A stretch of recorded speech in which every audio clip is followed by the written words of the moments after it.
में क्या कहना है आपका इस बात पे? देखो, पाकिस्तान बिगड़ैल औलाद है, ये सुधर नहीं सका था।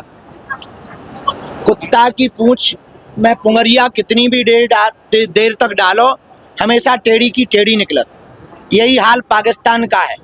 हमें भरोसा है पाकिस्तान के ऊपर कि ये कितने भी समझौता कर ले, चाहे कोई भी समझौता हो, ये हर समझौता के बाद सीज फायर का उल्लंघन करेगा।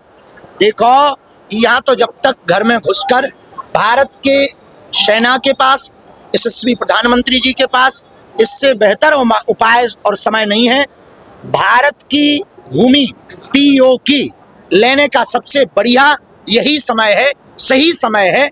घर में घुस कर के केवल जो है मिसाइल दागने भर से काम नहीं चलना है। पाक अधिकृत कश्मीर को भारत के अंतर्गत लाना चाहिए और पाकिस्तान को मुंह तोड़ जवाब देना चाहिए, क्योंकि ये बिगड़ैल औलाद, देखो, बातों के भूत बातों से नहीं मानते। अब समझदार को इशारा काफी है, कैसे मानते? मुख्यमंत्री है देश हित के लिए हम सबको जागृत होना पड़ेगा। राष्ट्र रहेगा तो धर्म रहेगा, राष्ट्र नहीं रहेगा तो धर्म नहीं रहेगा। इसलिए प्रत्येक बालक को सेना के प्रति सम्मान रखना पड़ेगा, प्रत्येक भारतीय को। और भारत माता के कर्तव्यों के निर्वहन के लिए हम लोगों को खुद अगर जंग में उतरना पड़े तो प्रत्येक भारतीयों को शस्त्र शास्त्र दोनों की विधा से पारंगत रह करके अगर हमको जो है भारतीय सेना के साथ कदम से कदम मिलाने का मौका मिले तो उसे भारत माता का सौभाग्य समझ करके उतर जाना चाहिए। देखिए, प्रत्येक व्यक्ति को भर्ती से ज्यादा जरूरी है तैयारी, और तैयारी होगी घर में। तो हमें लगता है कि प्रत्येक क्षेत्र, कस्बा, गांव में भारत माता के प्रति समर्पित बालकों, युवान बालकों को ट्रेनिंग दी जानी चाहिए। ऐसे छोटे छोटे ट्रेनिंग सेंटर खोले जाने चाहिए कि जरूरत पड़ने पर गांव गांव के छोटे छोटे बालक, हमारे नौजवान युवान बालक बॉर्डर पर जाकर के लग करके भारत की रक्षा करके भारत के 140 करोड़ लोगों की रक्षा सुरक्षा कर सकें। धन्यवाद।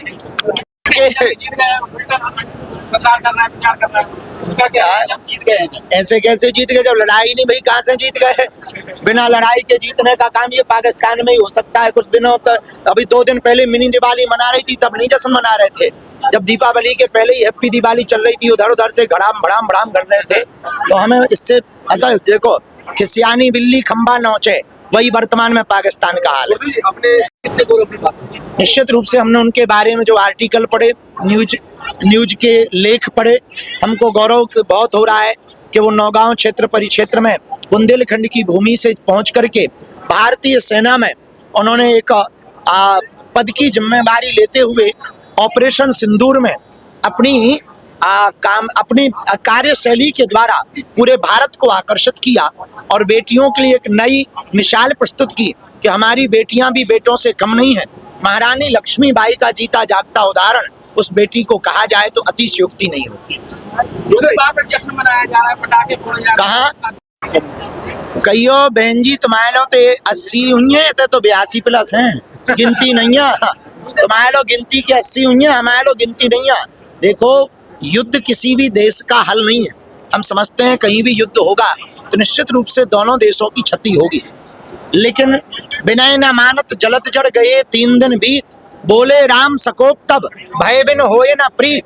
जब 3 दिन तक विनती करने पर समुद्र नहीं माना तो राम जी ने भी धनुष बाण उठाया, भगवान परशुराम ने भी परसा उठाया और भगवान कृष्ण ने भी चक्र सुदर्शन उठाया।